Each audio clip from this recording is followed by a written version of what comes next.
Goeiedag mensen, leuk dat jullie weer kijken. Welkom op mijn kanaal. Vandaag gaan we een Tamiya TT02B in elkaar zetten. Ik heb even een andere camera gepakt. Normaal gesproken doe ik alles met mijn GoPro filmen. Maar ik zie dat mijn beelden dan ook niet echt super scherp zijn. Maar aangezien we nou een bouwpakket in elkaar gaan zetten, is het wel heel erg belangrijk dat de beelden natuurlijk super scherp zullen zijn. Nou, zoals kijken. Wat hebben we hier voor ons? De Tamiya TT02B. Dit is een buggy, in ieder geval, met een vierwiel aangedreven systeem. En deze kit wordt ook meegeleverd, in ieder geval met de ESC en de motor. En waardoor dit eigenlijk een leuk pakket is, dit is eigenlijk een heel compleet pakket. Want zodra ik hier aan de achterzijde laat zien, staat er in ieder geval ook de extra's op. En de extra's zijn in ieder geval de zender. De oplader, de batterij, de losse batterijen voor de zender, dat doet zelfs Traxxas niet, de stuurservo en de ontvanger. Dus als je dit pakket koopt, dan heb je eigenlijk dan hoef je eigenlijk voor de rest eigenlijk niks meer te kopen. Dan zeg ik, je hoeft niks meer te kopen, maar er zijn natuurlijk ook allemaal upgrades ervoor. Een must vind ik persoonlijk. Een must zijn sowieso de lagertjes. Want waarschijnlijk zitten hier gewoon plastic lagertjes onder. Ja, tenminste, ik kan het niet echt lagertjes noemen. Maar hij draait dan in ieder geval gewoon op plastic. Ja, dus dit is eigenlijk sowieso een must vind ik om te hebben. Wat hebben we hier nog meer? Dit is in ieder geval voor je wielen. En de geoliede schokdempers. Dit zijn, even kijken hoor, dit zijn stalen dis. Die zijn de cups voor de drive shafts. En dit zijn de stalen drive shafts. En bandjes. En dit zijn volgens mij meer de straatbandjes zoals ik het nou kan zien. Want standaard zit hij nou met offroad bandjes. Voordat ik hem open ga maken. Zodra deze in ieder geval klaar is. Dan staat hij in ieder geval te koop bij Bliek Modelbouw. Bliek Modelbouw is gevestigd in Breda. Een super nette winkel. Heeft eigenlijk van Tamiya alles. En Traxxas heeft hij sowieso alles. Hij heeft daar ook heel veel voor modelbouw. Schepen en vliegtuigen en dat soort dingen. En hij heeft ook gewoon RC vliegtuigen, helikopters, dat soort dingen. Het enige wat hij niet heeft zijn bijvoorbeeld Arma. Daar is hij zelf niet zo'n fan van, wegens de onderdelen tekort. Maar goed, ik zou daar sowieso een keer kijken. Dus heb jij in ieder geval interesse in deze Tamiya en je hebt geen zin om hem in elkaar te zetten. Binnenkort is hij dus te koop bij Bliek Modelbouw. Nou, zullen we ze ook uit elkaar halen. Even openmaken. Even kijken.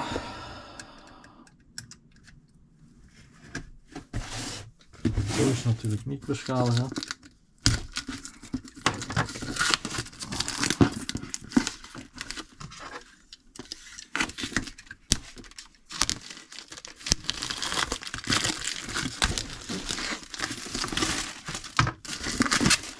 Ik doe dit gewoon met een normaal standing mes zoals je ziet. Ik heb nog niet zo'n mooie hobby knife. Nou, dit is hem dan. Laten we hem openmaken. Kijk.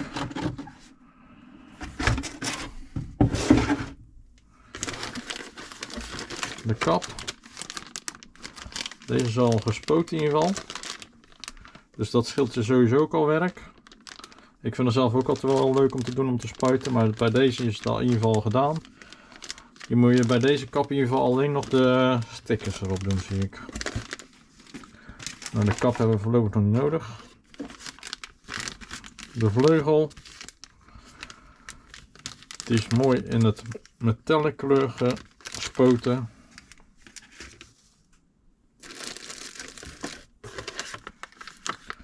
De ESC. Deze kan volgens mij ook op een LiPo batterij 2S. Naar mijn idee dat ik goed kan herinneren. Even kijken. Ja, hij kan ook op LiPo. Volgens mij op 2S. De offroad bandjes.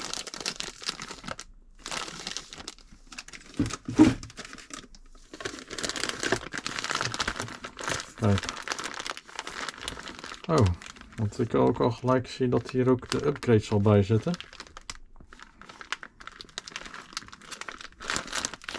Voor de veren.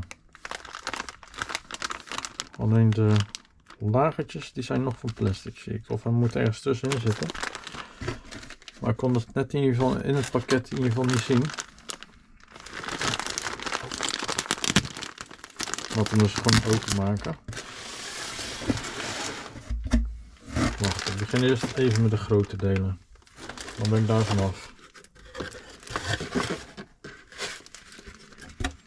En ook die verpakking al af.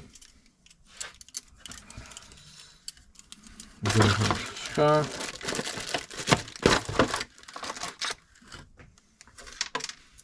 Zo.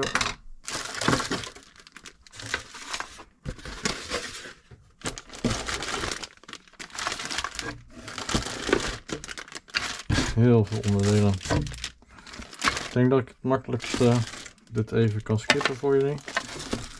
Dit zijn de velgen. Ja.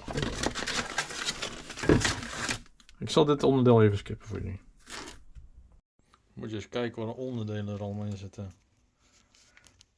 Zou je niet zeggen dat dit straks dat wordt, hè?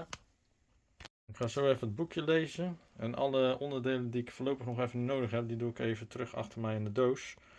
Want je ziet wel, zo kun je van echt niet gaan werken. Dus even wat ruimte maken. Nou, ik heb denk ik alles gepakt wat ik nodig heb bij nummer 1. Hier staat de batterij opladen bij nummer 1 trouwens. Dat gaan we nog in ieder geval niet doen. We gaan er maar eerst even zorgen dat die uit in elkaar komt. Want ik zal er zelf wel een paar avonden voor nodig hebben. Dan gaan we dus in ieder geval naar 2. Dan zie je allemaal nummers aangegeven. En deze nummers vind je in ieder geval terug op dit bord. Want hier staat in groot al in ieder geval E aangegeven. En dit is in ieder geval nummer 1. En deze zijn allebei nummer 2. Gaan we nummer 2 in ieder geval losmaken. En ook maar gelijk nummer 1. Goed wat opletten dat er geen onderdelen meer aan zitten toevallig. Want er kan nog wel eens wat hele kleine onderdelen aan zitten. Meestal blijft er ook nog echt zo'n puntje aan zitten. Van het plastic van het eraf halen. Ik ben er zelf altijd in staat om met een mesje deze puntjes in ieder geval af te halen. Dus dat ga ik nou nog even doen. Kijk, die is mooi rond. Er staat ook overal goed op tekening al te aangeven wat je in moet vetten. Dus dat gaan we ook doen. Dit invetten.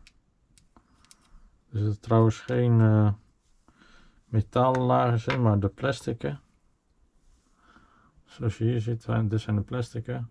Deze zou ik zelf persoonlijk altijd gelijk vervangen voor metalen. Maar goed, wij bouwen hem nou gewoon zoals hij meegeleverd wordt. Dus dat hij echt helemaal origineel is. Zoals die uit de doos komt.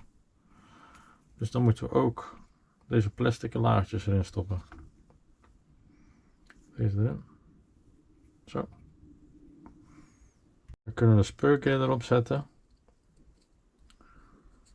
Dit is een even kijken, 70 tand speurkeer. Zo, dan is in ieder geval nummer 2 in ieder geval klaar. Dan gaan we de aandrijfas erop zetten. En deze laagjes nog op. Dan hebben we in ieder geval zo meteen in ieder geval een compleet setje. En dan kunnen we in ieder geval denk ik al op het chassis gaan plaatsen. Even kijken. Er zijn 2 lagers. Vet erop. Zo.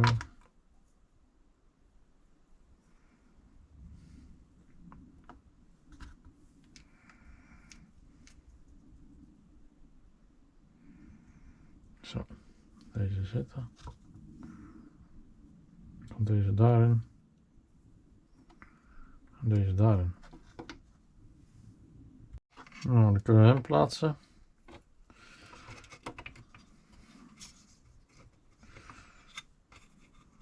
Plastic lagertjes even goed tussen douwen. Kijk. Dit loopt in ieder geval vrij. Dan kunnen we deze in ieder geval vast gaan maken.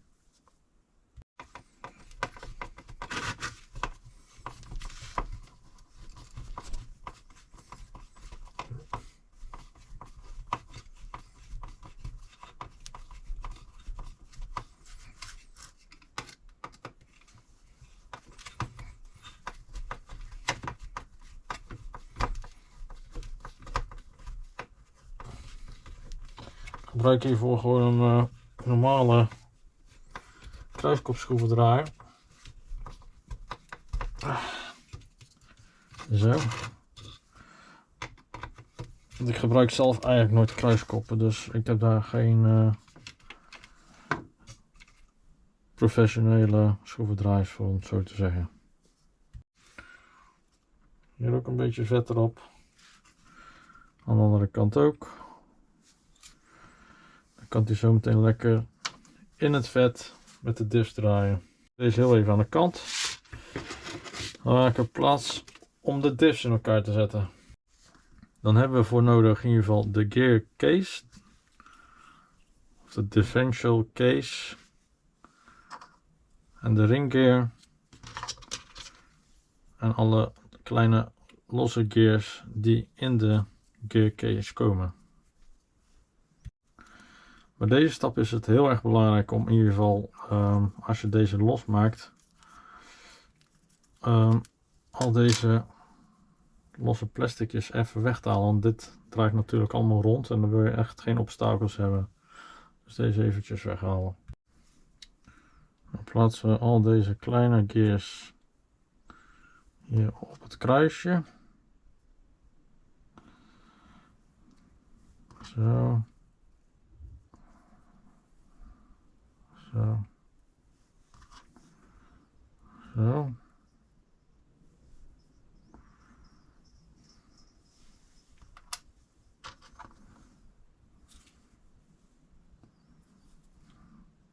Deze plaatsen we hieronder.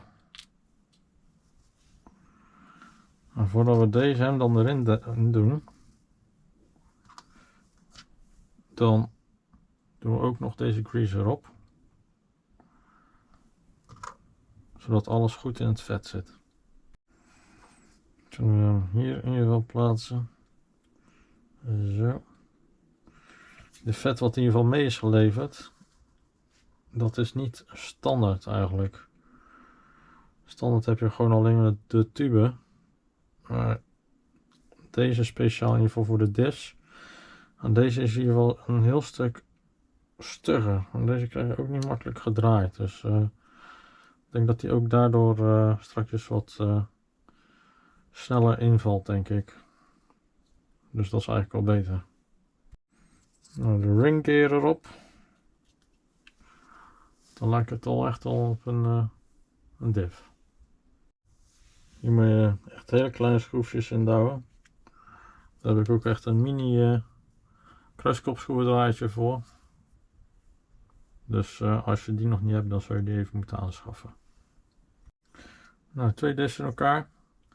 Die ging eigenlijk net zo goed eigenlijk met gewone schroevendraaier. Dus je hoeft in ieder geval niet per se zoiets te halen. Nou, gewoon de plastic laagjes hierop doen. Niet vergeten weer vet erop te zetten. Oh, de stalen.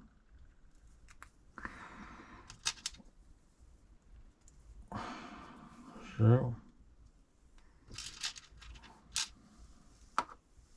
Dat doen we ook aan de achterzijde van de auto.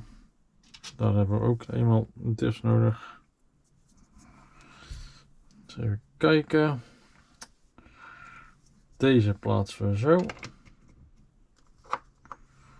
Dan kunnen we naar mijn idee ook deze gelijk hier zetten.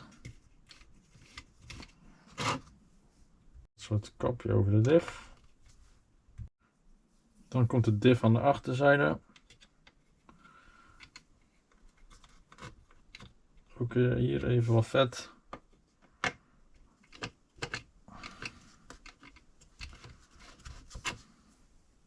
Plaatsen we de gearcover erop. Dan kunnen we deze ook weer dichtmaken. Zo.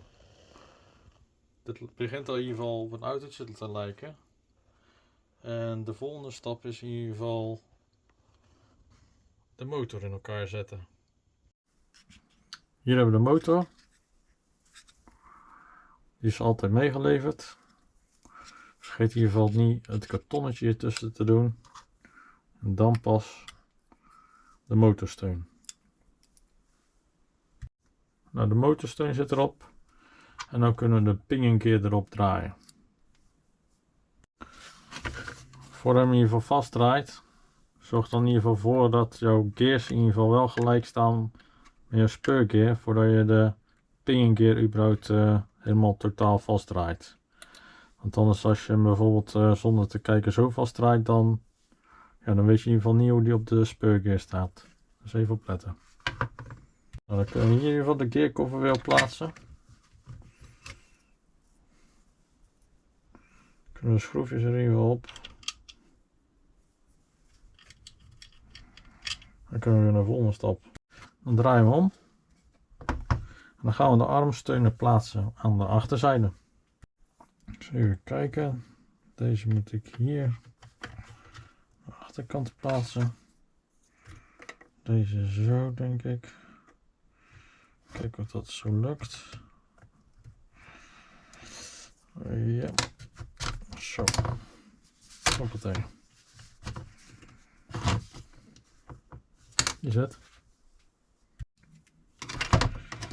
Neusje erop. Nou, dit is in ieder geval tot nu toe met de motor. Die gaat er steeds beter uitzien. Nu gaan we naar 12. Dan gaan we aan de voorzijde de ophanging ook aanzetten. En zoals jullie hier zien, ik doe elke keer van tevoren, voordat ik ga filmen, alles al klaarzetten. En dat zorgt in ieder geval voor dat ik niet een mega lange video krijg. Dat ik alles in delen moet gaan laten zien aan jullie. Dus hierdoor zien jullie alles, maar wordt alles wel een beetje hierdoor ook wel weer versneld. Even kijken, deze moet zo, denk ik. Ja.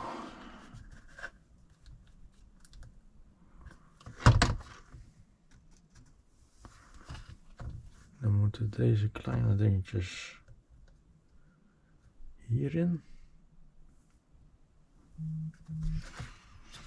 Kijk hoor, een beetje raar dit.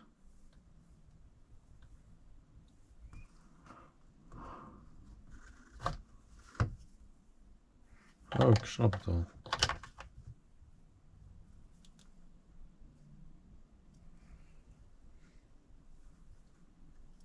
Denk ik.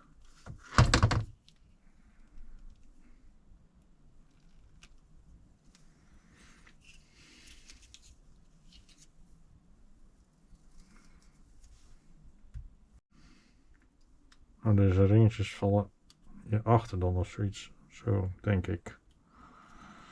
En staat bij Snap. Ja, die snap ik niet zo. Maar goed, laten we het maar eens zo doen. Ook aan de achterkant, andere kant. Het ringetje daarachter. Die valt het dan toch steeds uit. Wat is dit nou?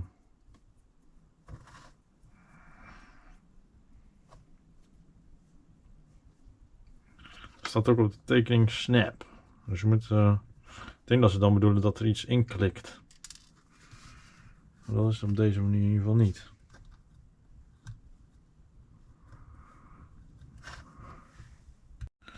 Nou, ik heb ze met deze grease in ieder geval vastgezet.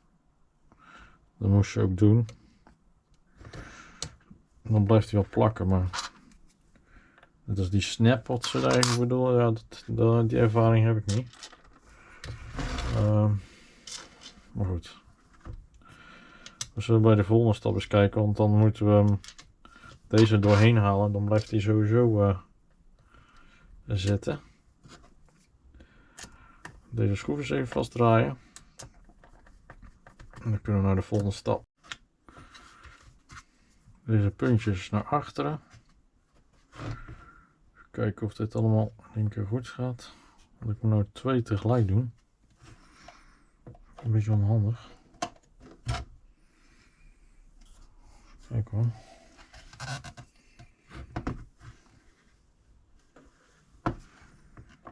Dus dan komt hij zo te zitten dan.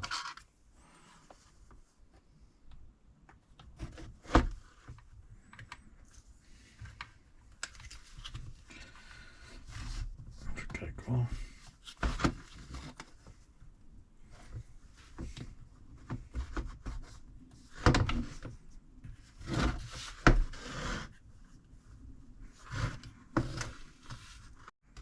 Nou, ik heb al een klein beetje doorheen gekregen. Nou, deze nog eraan. Is niet handig dit zo. Kan wel goed doen. Zo. En deze. Zo dan. Erin schuiven. Dan moet die zitten dan.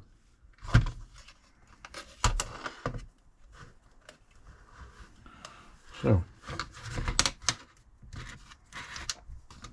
Dan kunnen we gelijk door naar 13. De achterbumper. Die gaat dan zo erop. Kleine zwarte schroefje gaat boven.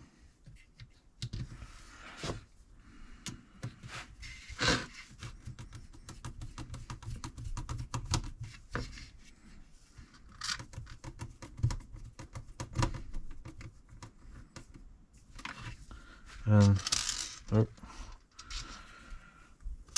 de achterzijde krijgen we weer met de bolle kruiskopjes. Zo.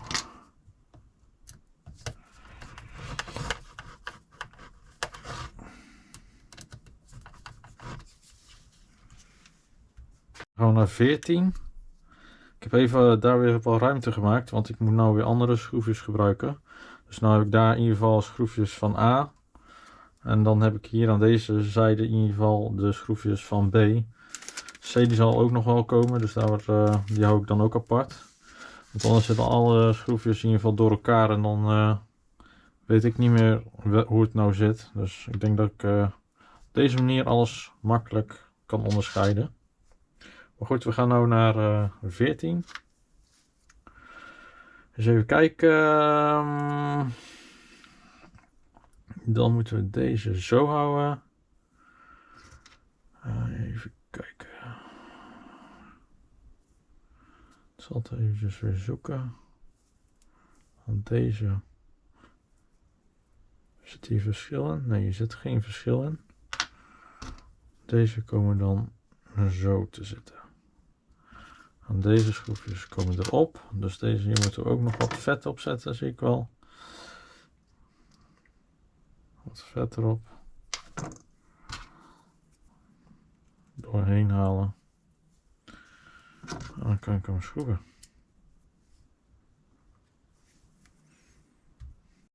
Nou, die zit vast.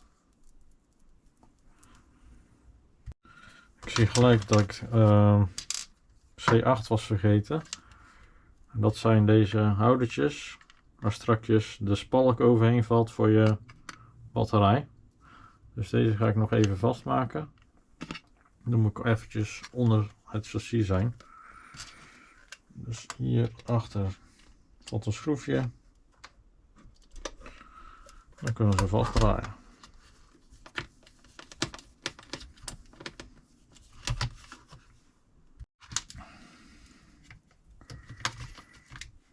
gaan we deze aan de achterzijde plaatsen.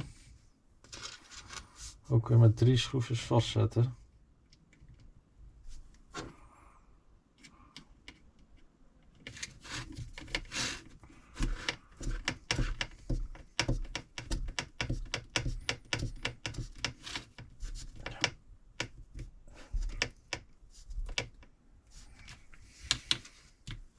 En deze laatste 2.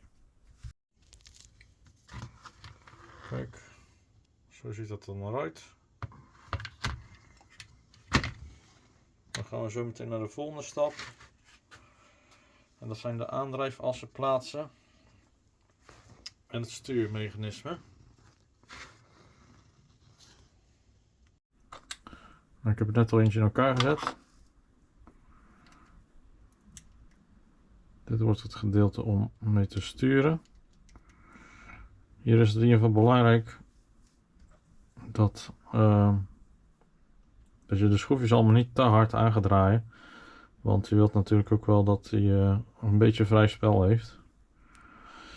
Lagertje erop. Vergeet niet meer wel vet. Deze gaat daarin. De wheel hub.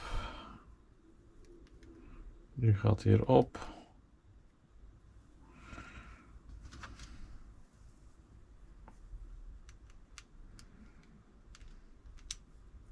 Zo. Draaien we vast. Ik wil vast de andere erin. Die draaien we ook vast. En dan draaien we hem vast totdat hij goed zit. Deze valt ook even los, maar die zal ik er ook zo meteen goed opzetten.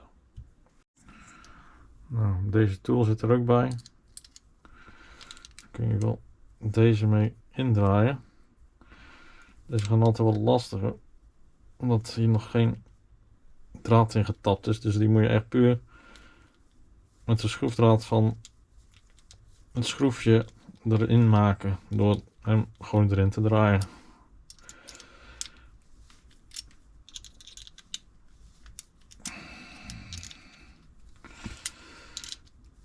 En dan trekt hij hem zo mooi recht. Kijk. Zo zit hij dan. We gaan naar stap 16. Dan doen we deze wheel cups. Die gaan hier in de zijkant. Hier moet ook nog een ringetje tussen. Waarvoor dat is, dat snap ik nog niet helemaal. Want voor de andere kant heb ik dat nog niet. Of het moet in een ander pakket zitten. Dan gaat hij erin. Maakt dat uit welke kant? Nee. En dan valt hij hierachter.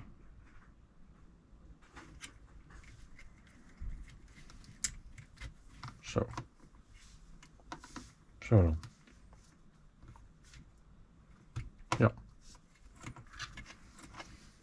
En deze pin die gaat hierin dan. Beetje Traxxas idee-achtig. Dan valt hij hierover.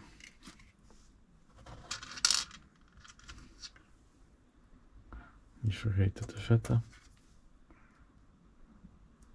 Dat moet ik bij die andere ook nog doen, zie ik wel.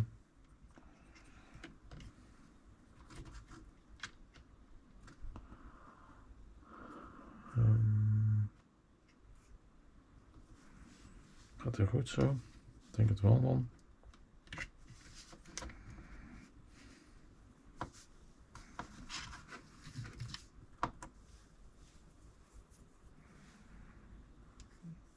Wat zat erop? Deze hierin.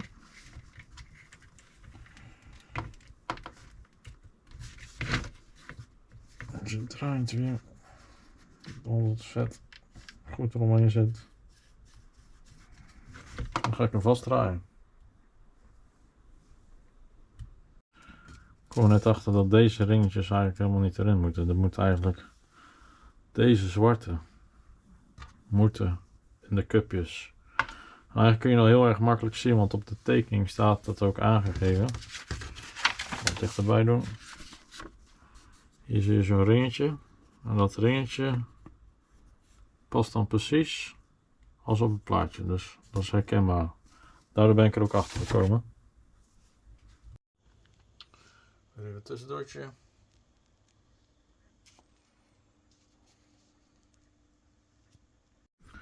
Dan ga ik naar 17 en dan naar 18 en 19. Dat is eigenlijk een beetje hetzelfde als de voorzijde. Alleen hier zit geen stuurmechanisme. Zo ziet het eruit.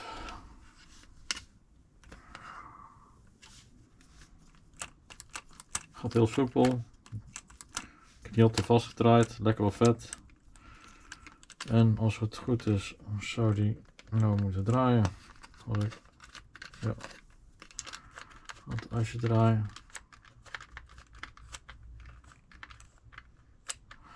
Dus dat werkt. Nou, ik ga de schokbrekers in ieder geval in elkaar zetten nu. Ik zal er in ieder geval eentje laten zien.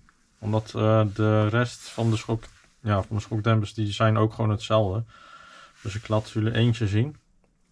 Ja, dan weten jullie in ieder geval hiervan al genoeg. Dan kan ik de rest gewoon volgen. Het is belangrijk dat je de rubbers eventjes invet in ieder geval. Er staat ook allemaal aangegeven hoor. Maar dan zijn ze in ieder geval ook niet droog als ze erin gaan. Want het is, ja, klinkt raar, maar het is heel belangrijk dat dit goed glijdt in ieder geval.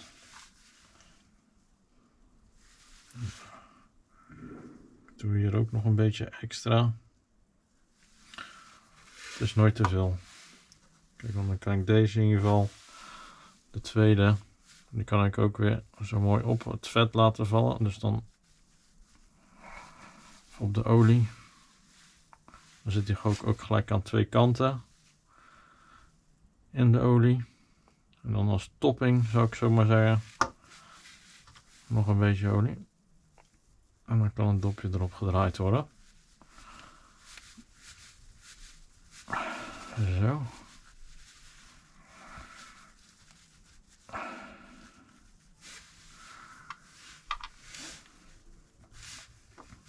Dan doen we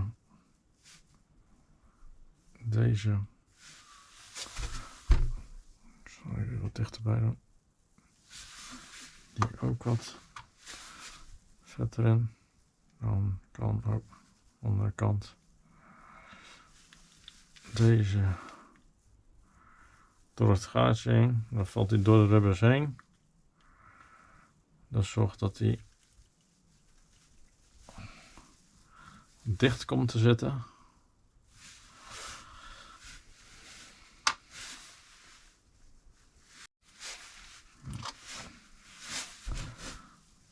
Dit dopje erop.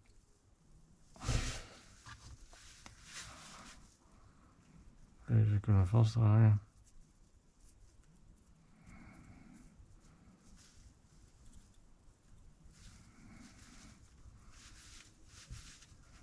Ik probeer hem altijd gewoon zo vast te draaien. Het moet eigenlijk ook nog maar even met een tangetje. En dan zal ik even met een doekje eromheen doen, want anders beschadigen we het asje helemaal. Weer met een tangetje tussen. Even goed vasthouden.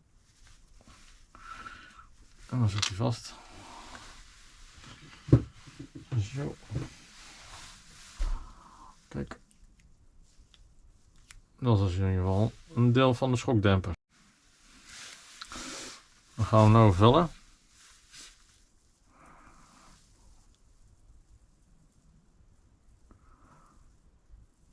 Zo langzaam mogelijk doe ik het dan. Want ik wil ook geen belletjes.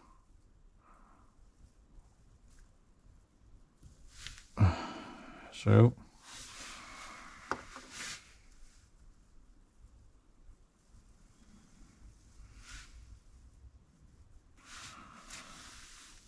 Nu helemaal tot de bovenkant. Er moet natuurlijk ook wel ruimte blijven. Als je ziet dat het nou precies gaat. Dus het stroomt er niet meer overheen.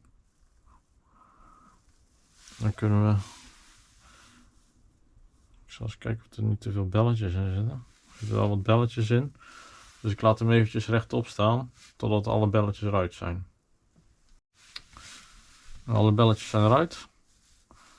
Dan kan het rubber erop. Even goed kijken weer op het plaatje welke je moet gebruiken. Je hebt rode en groene. Er staat ook aangegeven welke kleur je moet gebruiken. Voor deze moeten we in ieder geval de groene gebruiken. Dus deze gaan we erop zetten. Zo, er komt een klein beetje tussenuit nou. Dan zal ik straks even weghalen. Zo. En dan kunnen we hem erop draaien. Zorg altijd wel dat je deze cilinder tot onderaan hebt en niet dat je hem helemaal tot bovenaan, want anders stroomt er natuurlijk nog meer uit.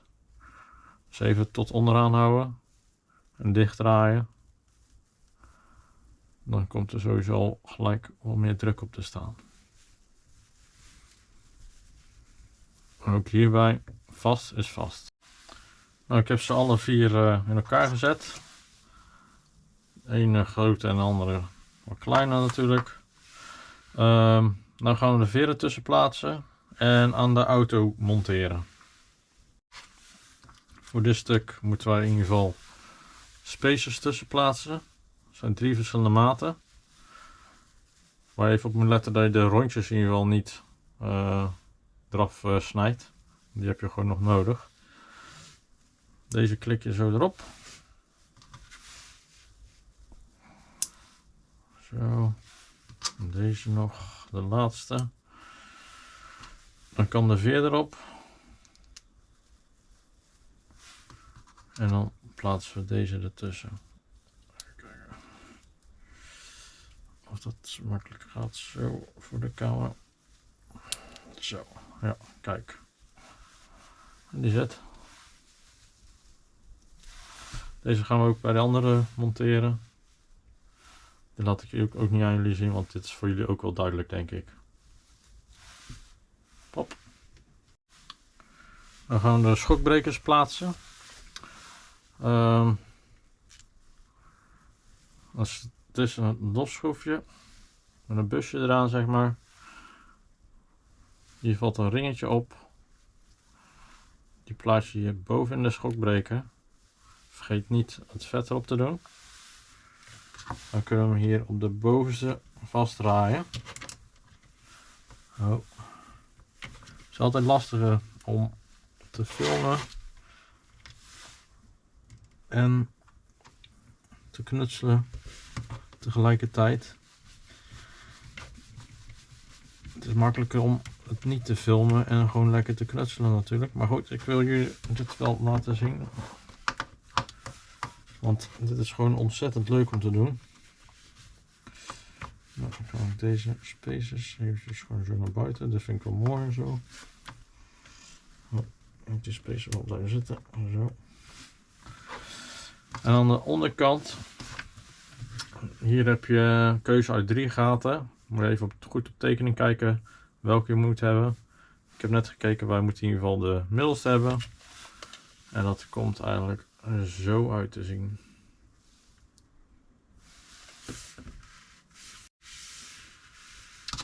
Die gaan we ook doen aan de achterzijde. Dus het is precies hetzelfde in ieder geval als aan de voorkant. Ook weer met deze spacers ertussen. En het enige verschil is dat deze nog steeds wat langer zijn. Nou, dit is hem in ieder geval met de shocks. Als jullie nog niet op is gevallen, maar ik heb dit plaatje had ik verkeerd omgedaan. Dus die heb ik nog even snel gewisseld. Ik merkte dat met het zetten van de shocks dat het eigenlijk niet klopte. Dus deze heb ik even veranderd, omgedraaid en dan past het allemaal nog veel beter. Nu gaan we over naar het stuurmechanisme. Dat is dit gedeelte. het gedeelte in ieder geval met de stuurarmpjes richting de stuurservo. Laten we deze in ieder geval maar eerst even in elkaar zetten. Dat is de kat in ieder geval. Die gaat zich daar ook mee bemoeien.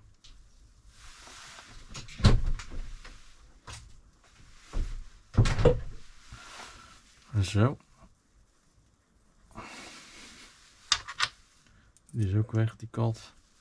Nou, deze kunnen we in ieder geval vastdraaien hier aan.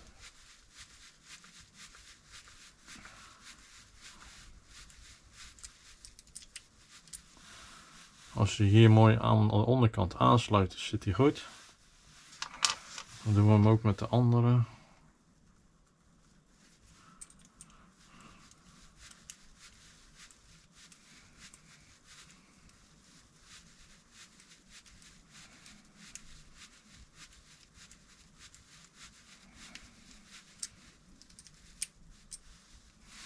Deze sluit ook wel mooi aan. Pakken we weer het vet. Die doen we ook hier aan. Zo, lekker glijden. Dit nokje moet aan de voorzijde. Schroefje doorheen halen. Kunnen we hier monteren.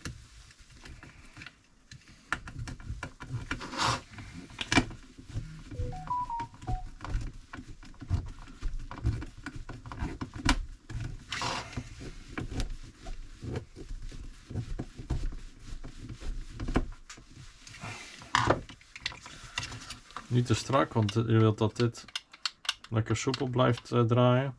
Kijk, hij kan ook niet echt op en neer, dus dat is gewoon prima. En dan zal ik de andere ook vastdraaien.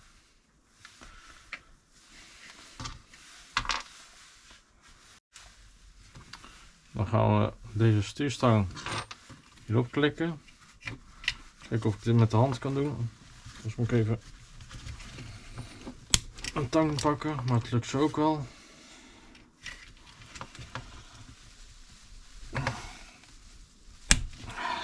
Zo. Nu doe ik met de andere kant.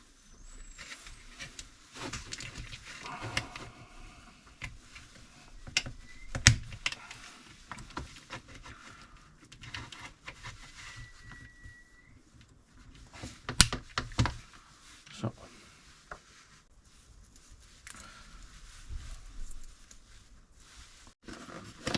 Dan moeten we ook gelijk de zender en de ontvanger even pakken. Omdat we de stuurservo ook gelijk moeten kalibreren. Tenminste op zijn nulpunt moeten zetten voordat we voor de rest gaan aansluiten. Nou, kom. Ontvangertje. Oh. Deze moet je ook nog helemaal in elkaar zetten, zie ik. Nou, er zit de batterij in de zender. En ik heb hier alles aangesloten. Stuurservo staat op kanaal 1. En de ESC staat op kanaal 2. De batterij hebben we aangesloten. Dus op deze manier gaan we hem eerst testen. Dus zal ik hem even aanzetten. Dan staat hij op 0 gelijk. Zo, daar staat aan. En dan kunnen we hier sturen. Dan kunnen we hier. Zodra je hem in ieder geval loslaat, dan staat hij vol op 0. Normaal gesproken moet je ook altijd eventjes op je zender kijken.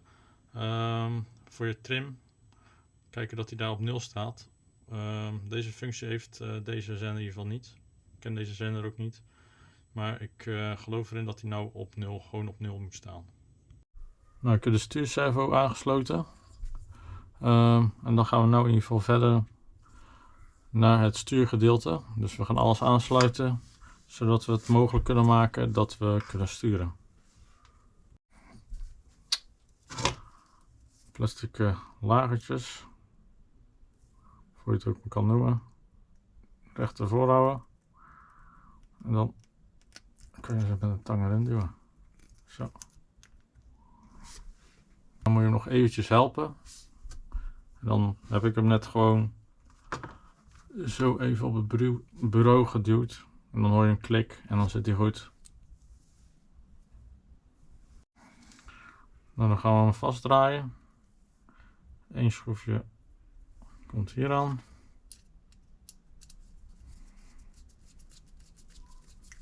Ik zal ze niet te vast draaien, want anders heb je alweer dat het allemaal te weinig speling op zit.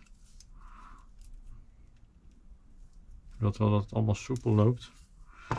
En die andere doen we aan de stuurservo. En ook daar geldt weer voor dat je het schroefje niet te vast draait.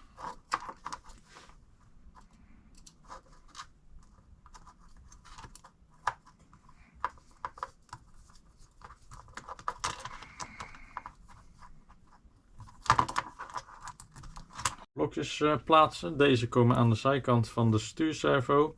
En hiermee kunnen we hem dan aan het chassis vastmaken. Stuurmechanisme vastmaken.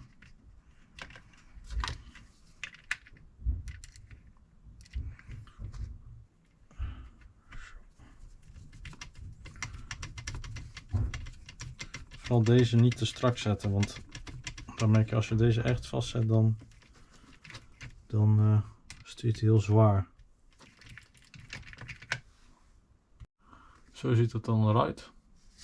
Niet vergeten om de revetjes ook nog tussen te doen. En dan kunnen we in ieder geval de auto plaatsen. Nou, de servo vastmaken aan het chassis langs de onderzijde.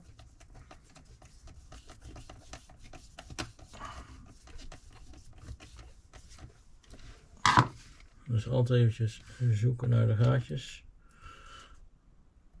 Het kan zijn dat je hem iets moet bijsturen. Maar ik heb ze in ieder geval nou wel gelijk gevonden. Zo. Gelijk even testen.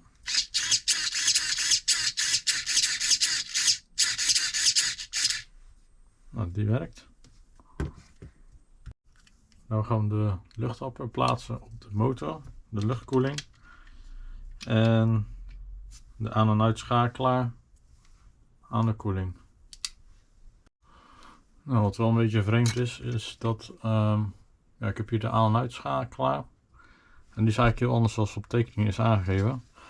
En die zou ik hier moeten vastschroeven. Maar ja, dit past helemaal niet. Dat is eigenlijk gewoon een heel andere maat. En hier zouden eigenlijk twee draadeindes in moeten kunnen. Maar goed, er zit helemaal niks. Dus deze laat ik even tijdelijk gewoon los erin, denk ik. Nou gaan we de zender, of de ontvanger bedoel ik, die gaan we hier plaatsen. Zonder kap. Want je kan ook, het is ook mogelijk om hem met een kap helemaal aan te sluiten. Ik weet uit ervaring dat dat niet zo handig is, want dan kan je er in ieder geval niet meer makkelijk bij. En dat doen we in ieder geval met de dubbelzijdige tape die meegeleverd is. Dan plaatsen we hier de antenne doorheen. En die kunnen we dan vervolgens, kun je lichtjes de antenne een beetje buigen. Doe je wel voorzichtig, want anders heb je straks een beschadiging en dat wil je niet hebben. Dan hebben we hier in ieder geval het plastic. Hier kun je je antenne in ieder geval mee maken. Hou hem eventjes ernaast. Even je vinger ernaast houden. Op de gewenste lengte. En dan heb je hier de antenne. Dan plaatsen we ook de ESC met dubbelzijdige tape. Hier op de servo. En dan kijk ik altijd waar mijn batterijkabeltjes naartoe gaan. Die doe ik altijd richting de accu. Nou, dan gaan we nogmaals testen. Nou, ook met de motor. Kijken of de motor werkt. Als alles draait. Deze aan. Aan.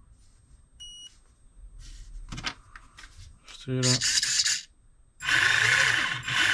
Vooruit. Achteruit. Nou, dat werkt. Dan kunnen de banden op de velgen gezet worden. Even kijken hoe dat moet, want ik ken deze bandjes niet. Hier zit ook geen voor- of achterkant of bredere wielen. Ja, dit is wel een verschil met de voor en achter. Dit is voor, dit zijn de voorbandjes en dit zijn de achterbandjes. Die zijn wat breder. Laten we beginnen met de achterbandjes. Kijken of het zo soepel gaat.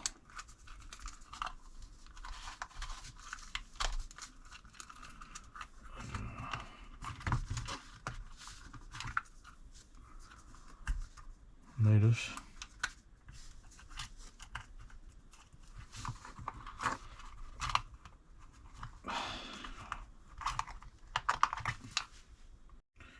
Nou, dat is 1. Gaat niet van is, maar het is gelukt. Nou, de rest. Nou, de bandjes zijn in ieder geval klaar, die kunnen we monteren. Ik heb de kabels een beetje aan elkaar vastgemaakt. En ik heb nou ook van 3M. Dat is een dubbelzijdige plakband van mezelf. Dan ga ik in ieder geval de aan- en uitknop hier aan de zijkant monteren. Dan is dat in ieder geval ook gewoon klaar.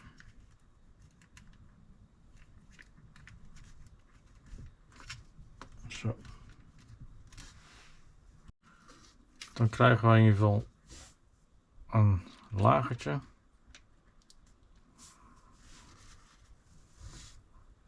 Een busje. Gaat hier tussen. Net als bij je dis. Dan gaat hij er overheen. Even voelen dat hij vast zit. Dan hebben we een voorwiel nodig. Zo. En een moertje. Eerst even hand vastzetten. En dan kunnen we vastdraaien. Zo, kijk eens. Dat ziet er al gaaf uit. Of vind ik dat zelf? Dan kunnen we nou in ieder geval aan de body gaan werken. Dat zal er ook al een stuk anders uitzien. Nou, de body holders vastmaken. Daar hebben we de zwarte schroefjes voor nodig.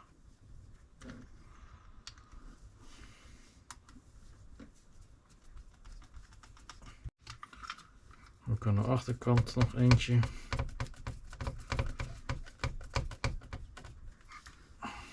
Nou kunnen we de vleugel plaatsen en vastdraaien in ieder geval. Dit vraagt nogal wat geduld. Want het blijft nergens eventjes aanzitten eigenlijk. Dus ik heb nou de schroefjes van tevoren eventjes los erin gedraaid met de hand. En nou probeer ik hem in ieder geval zo vast te draaien. Nou, die zit. Ik denk niet dat echt heel erg weerbaar is, denk ik, als hij op zijn vleugeltje valt.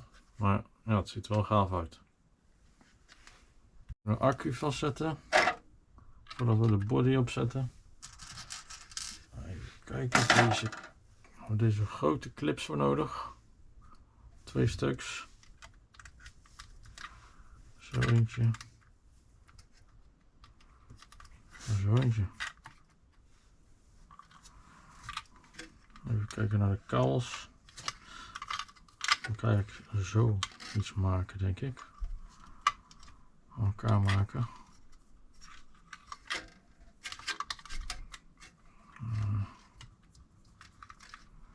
Dat in ieder geval die kabel niet naar buiten gaat. De body erop. Ik heb de kabel ietsjes korter gemaakt van de antenne. Dat in ieder geval niet tegen die body aan zit. Dan hoef ik ook geen gat erin te maken. Want ik vind het eigenlijk wel een stuk gaver zo, zoals die nou is. In plaats van dat ik er hier een antenne uit laat komen.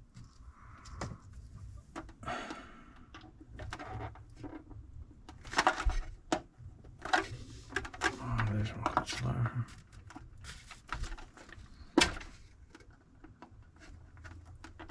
Zo is het, denk ik. Maar je ziet dat de kabels nog erg opklemmen. Daar moet ik even naar kijken. Nou, dit is het dan. Even kijken hoe die draait. Dit werkt.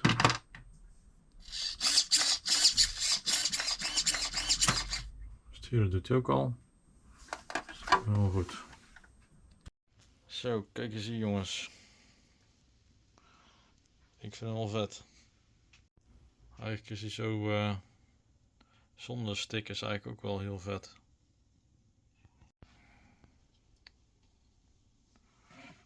Hij is mooi gespoten. Mooi zwart. Ik hou wel van zwart. Tenminste, zwart antraciet. Gunmetal noemen ze het, hè.